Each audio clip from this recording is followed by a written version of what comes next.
said, my name is Angel. I am running the company called Get It Together Clutter Coaching. I'm still amazed at how I got here. It's still a little surreal for me, so bear with me. And this is just kind of like my backstory, how I got to be where I am, heads or tails of it that I can make out. So one of the first questions that I was understood was what inspired the dream to be an entrepreneur? What is it that started that fire of, I want to start my own business? I understand that there are a lot of other things out in the world that I could do, but why this? And so a lot of it started when I was in high school. I had a lot of trust issues as a child, and especially where it came to teachers. I felt like there were two types of teachers in the world, and the first set of teachers was the ones that were really, really smart, but they had no heart. They were just these callous people who did not care about what you needed or whether people were being mean or all of the things. And the second types of teacher were the ones who absolutely loved kids. They wanted to help you with everything that they could, but they did not know how to recognize a problem. And so then you still had issues in their class, even if the teacher was the most solid gold person in the world. And so growing up with all of these two categories of teacher in my life, I finally got to high school and I was just done. My emotional capacity to connect with my teachers was just gone. I was just over it. I felt like if I was not being praised and get awarded certifications and all of these things for my academics, I was somehow in trouble for knowing my God-given unalienable rights. And so it was just a rough time period for me. And then out of nowhere, I am put into this classroom with this teacher who I noticed she was watching me. And I was just well, story of my life, and I didn't think much about it until she started talking to my parents and doing this thing called actually asking questions. And she said, Angel, she seems to be running into issues with this certain project in our class, and she's not talking to me about it, and I don't understand why. Is there something that I can do to help? What's going on? And so my parents started to tell her about my latest bout with my teachers that I was dealing with that semester. And she was, out of nowhere, I heard her say, oh, well, that's not right. And all of a sudden, I immediately felt safe in her class. It was I had finally found a third category of teacher where they were intelligent and they were kind, and it made me feel so safe in her class that I just decided I was going to go all out and take every single one of her classes. And as it happened, she ran the business classes. And that started it all for me. It was just this entire world had opened up, and it was there is something else I can do out here. And over time, I started, my family and I actually started looking into our family history. It turns out the Gatchells started out in England, and two of them, big surprise, were kicked out of England for being free thinkers and nonconformists who straight up told the King of England that it's not okay for you to tell people how to worship God. It's just, that was what they firmly believed, and they were booted out of England for it. So apparently my devoutness to what I believe was, I came by it honestly, is all I can say. And that was a little bit comforting. But what I also noticed about the Gatchells in our family history was that they were entrepreneurs. I did not know this before, but during college I started to do this research, and I found that the Gatchells in Ireland had 5 coins dedicated with their family crest, just because they had been such a help to their community. They had had such an impact. They had a huge part. If we can go to the next slide. I just now realized that I'm not actually doing anything. The Gatchells in Ireland, some of them were a huge part of why the Waterford Crystal Company was the huge success that it was for 78 years. There were Gatchells who went and they started a boarding school for children who were with impoverished families because they felt like everyone needed an education. They went and did these dynamite things in their communities, and it started with, hey, I'm running a business, and now I am in a position where I can be a better influence on my community to make things a better place. And then that kind of transferred over to the Gatchells, who were booted off to America, because the ones over here in America were doing things like building other businesses of their own, giving to their communities, and building churches. There was one Gatchell who had a construction business, and the church in question, they were trying to build their first church. They had the congregation, but they didn't have the walls and doors and all the things. And so they had a budget that they were told, we are not allowed to go over $10,000. And there was this one contractor led by a Gatchell, and he said, I'll do it for $4. And because of people like this, the communities were made better places. And it was just like, I want to be one of those people. If history is going to repeat itself, that's what I want to repeat. And so on the next slide, I have just some kind of pictures of that history. You can see the coins there that have the family crest. Those are in Ireland. The Waterford Crystal Glass Company on the right, yes, is a picture of just some of the beautiful work that they produce over in Waterford Crystal.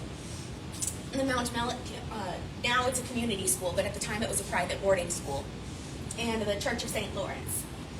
So that's just a little bit about our family history, and that was a huge part of the inspiration behind, I don't know how, I don't know where, I don't know when, but I want to start a business. And on the next slide, I've got some of my sources. And how did we get here? We bought a church. We're the crazy people who, we were living up north, and we felt the urge to go and sell our house and buy a church, because who doesn't, right?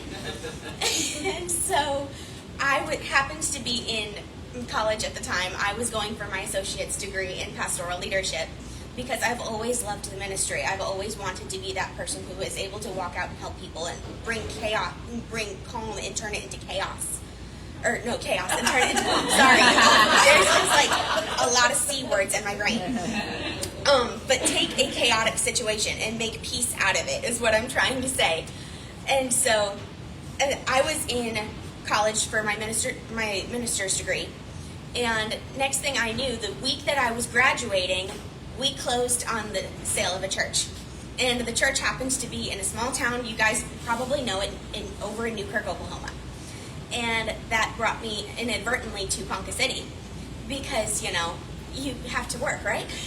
It's a little important. It's a part of life. It has to happen. And so I ended up, long story short, working at this wonderful place called Hobby Lobby, where I, am inspired by the leaders who run that company. I always have been. And so I was working part-time at the time, and I was just like, I really don't want to leave this company, because I can learn so much here, especially in the field of entrepreneurship. Like, how do you do that? I want to know. Inquisitive minds just want to know. And so I was also looking at some financial stuff. Like, somehow or another, the ends have to meet. We are working on redoing the church, because it had been sitting very dormant for a very long time before we purchased it. So there were things that, and are still things that we are working to revamp and update and different things to make God's house a more beautiful place of worship. And so I was just like, something has to give. I'm looking at all of these financial things, and I was just like, something's got to give. And I don't want to give up this job. So most people, normal people, at this point would have said, you know what, I'm going to go and get another job. Well, I tried that, and I was just like, I don't see anything here that's in my vein. Like, there are a bunch of things that I could do, but none of it feels right. And so what did I do? I did something crazy, and I decided, you know what, we're just going to try our hand at starting a business. I'm only part-time. I've got all this extra time anyway. If I start it now, maybe by the time these people make me full-time, maybe I will have something going on. And so I started that, and I didn't know how I was going to do it. We can actually go a couple of slides over. Yeah, there we go. So I started doing some research, and someone told me, why don't you go to Oklahoma's website? And I thought, well, duh, they would probably know how to start a business, wouldn't they? Like, that was like the one hitch in my entire entrepreneurship plan was, how do you do this thing? And so long story short, I followed that rabbit hole down to the business incubation center here at in Pioneer Tech. And lo and behold, I meet Brooke Lindsay. And everything just kind of catapults from there. Next thing I know, I have a semi-good Facebook page. I say semi-good because, again, social media is not my wheelhouse. It's something that I do because I run a business. It's not something I'm very, very good at. But because of her, I have a semi-good Facebook page. People are looking at my semi-good Facebook page. I don't even know where these people are coming from. And next thing I know, she says, hey, I just met some people. They're looking for a professional organizer. I'm like, what? So before I knew it, I had the works of a marketing system set up and my first client. And right at that point, that was when my workplace decides to make me full-time. Because this is apparently how life works. And so I was going through my options and I was like, well, I could give up now. But why? The things are finally starting to roll, and I'm finally starting to get heads or tails of where I'm supposed to be going with this and how to make it work. So let's just go ahead and run with this and see where we can go, because there's no use in giving it up now. And that was kind of how I ended up here. Very much out of temporary insanity and the will of Brooke Lindsay, which I'm very thankful for. And here we are, and I'm very pleased to meet you all. And so some lessons that I learned in that time period were simply that perfection is a myth. Everybody's reaching for perfection, and yet there's this thing called perfection paralysis, where it's like you are trying so hard to do something perfectly that you just stop doing it because you don't want to mess it up. And I found that was one of the big hindrances in my life was I really want to start a business, but I don't know anything about it. What if I mess it up? So perfection is a myth is one of the beautiful things that I've learned in this process. And the other thing is that some of the things that you are wanting, yes, it's worth working for, but not everything is as difficult as it looks. Sometimes I think about where I am now and I think it was really that simple. I could go to the state website and follow a rabbit trail down to people who could teach me. I did not realize that before. I don't know what it was in my brain that kind of blocked that information or that line of reasoning. But it took somebody else to tell me, hey, this is a good starting point. And once you followed that starting point, there you were. It's always worth it to try, was the other thing that I learned. Even if you mess it up and you couldn't do it perfectly, at least you tried. At least you figured out one way that it doesn't work. And so in the future of Get It Together Clutter Coaching, there are a lot of things that I would love to do, because I understand that there are other people who, for decluttering, it's very much the same way. They are afraid to get started. And yet there are so many wonderful people buried under clutter. There are entrepreneurs buried under clutter. There are dynamite parents buried under clutter. There are good teachers in the education system, but they're buried under clutter. And I really want to go into that mountain of clutter and unbury the potential in that person, because really that's what it does. We look at clutter and we're like, oh, it's an issue, but I'll deal with it later. Truth be told, if that thing is burying you alive, it's time to move it out of the way. And as entrepreneurs, we see this in the form of obstacles, there's paperwork. Oh no, there's fees. Now we've got to work on marketing, and how does any of that work? We see this in the form of questions and obstacles in, the entrepreneurship system. But in everyday life, it is the exact same thing. What can I declutter in order to push me forward in my dream? In entrepreneurship, I can declutter fear. I can set that aside and take a risk. I can declutter the tendency to self-sabotage and tell myself, you know what? Even though I'm afraid, I'm going to do this anyway. I can declutter the mindset that says, oh, that's not going to work.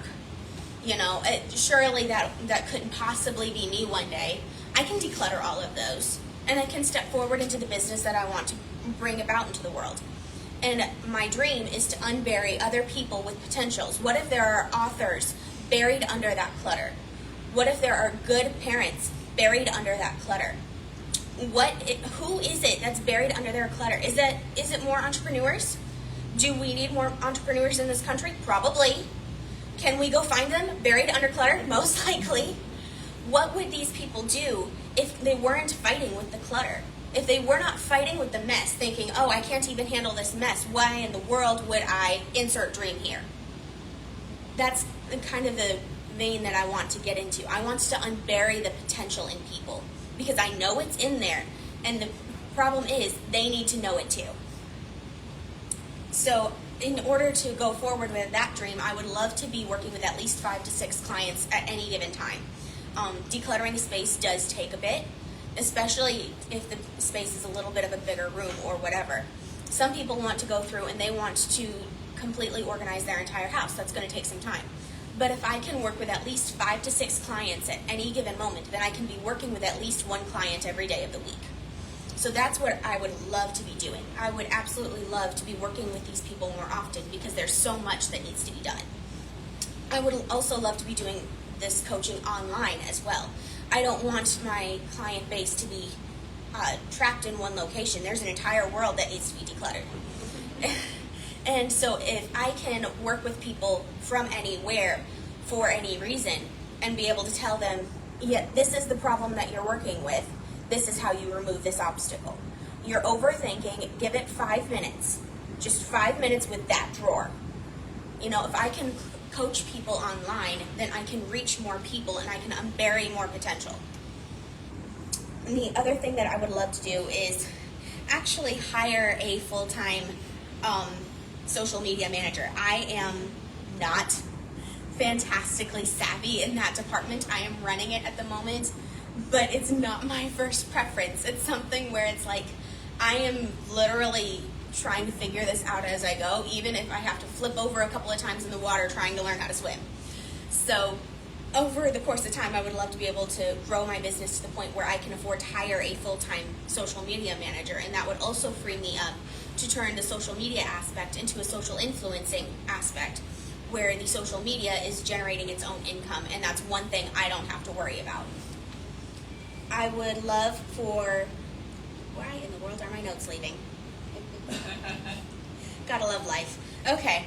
And the other thing I would love to be doing is doing a lot of teaching on this subject and writing books and publishing them on this subject. Because again, there are so many people who need to know. And some people, it would work for it to be like, okay, we're going to do a Zoom call and I'm going to coach you through this.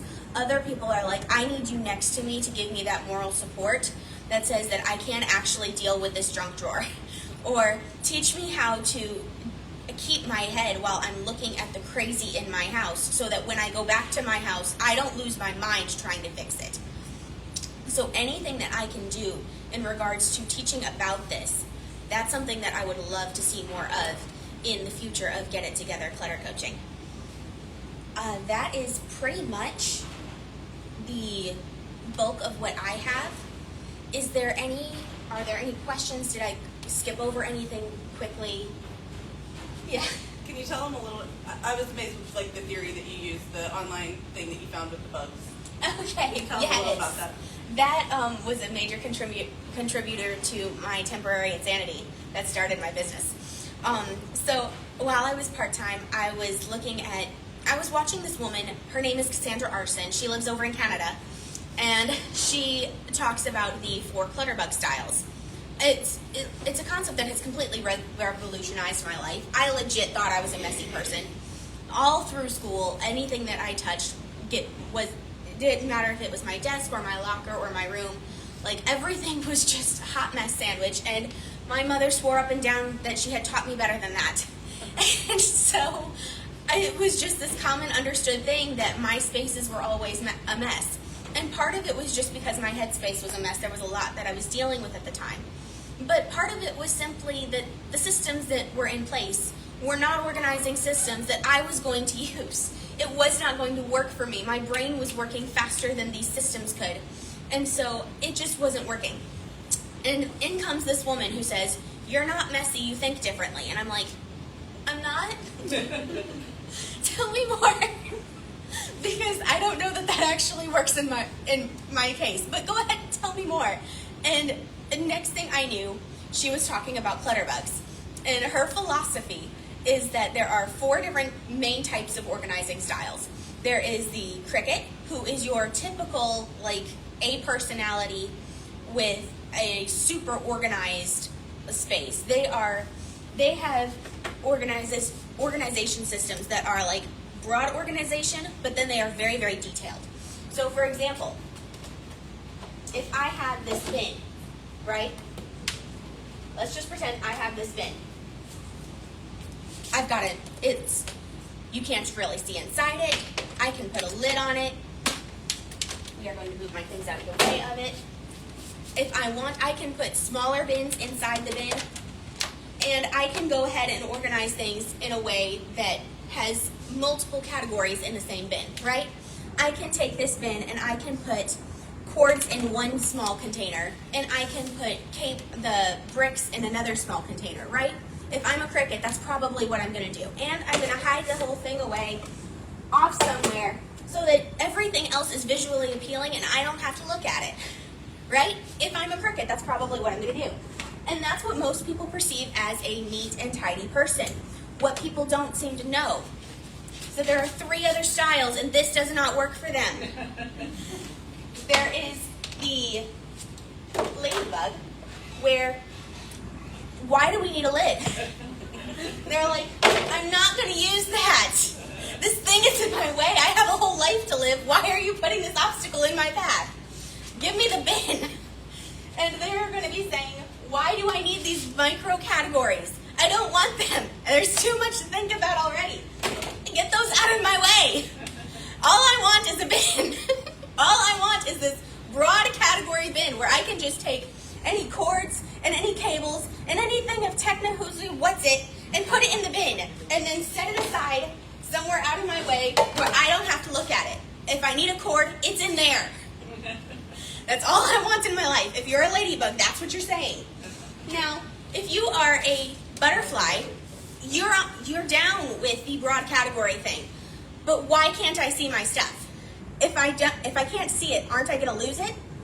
So if you're a butterfly, you want a very different bin.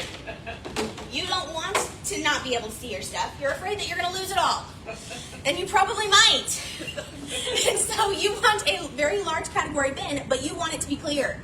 Because whenever I put something in there, I want to see what's in there.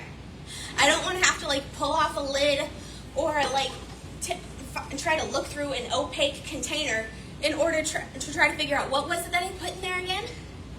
I've lost all my stuff that way. How do I find it all? Oh, it's buried in all of these opaque containers. No, just put them in something clear and give it broad categories. This is techno stuff, and it all goes in this box, right? Now, if you are like me, then you're probably a bee, where you're saying, yes, clear containers. I need these in my life, but I want smaller categories in my containers because I have too much going on in my life to be fighting with where is my chapstick. So if you look at my stuff, you will find that I have clear bags and containers all over the place. If you search my room, if you go into my workplace, if you look in my purse, there are clear containers everywhere. Because I understand that I have a schedule where I do not want to forget anything. I am a to-do list girl to the max. If I can't see immediately, oh yes, I have all of my stuff together, I'm panicking going, what did I forget? And so I'm over there. Usually what you'll see is I will pull out a plastic bag. The plastic bag will open up.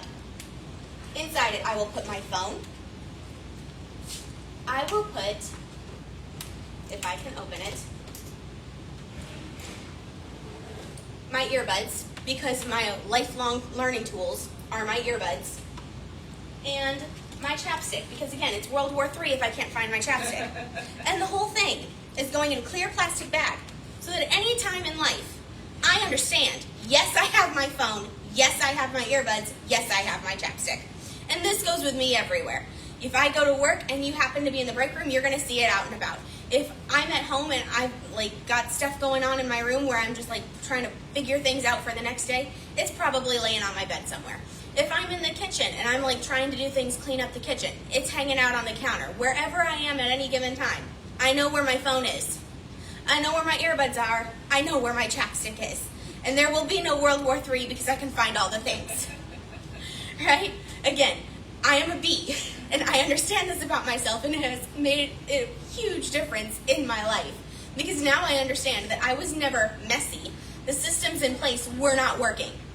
And if it is not me that is the problem, if it is the system that is the problem, then I need to fix the system.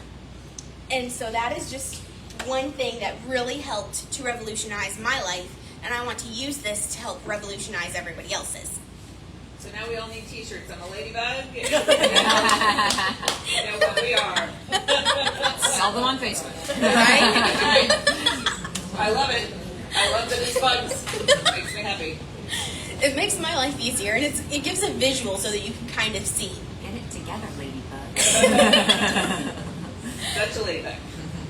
Were there any other questions? Yes. So if you were consulting with somebody and you were recommending a system to them, is the materials that they would need to put that system in place readily available?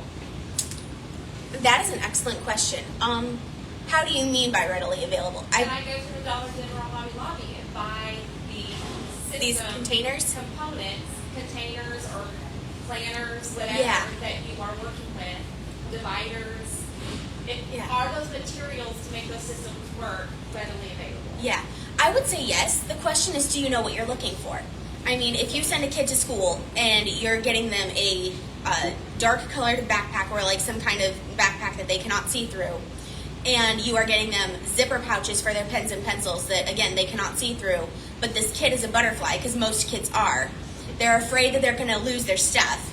You know, do you know to be looking for a clear backpack and a clear zipper pouch for their pens and pencils? Do you know to be looking for these things? So it's not so much, are these things readily available?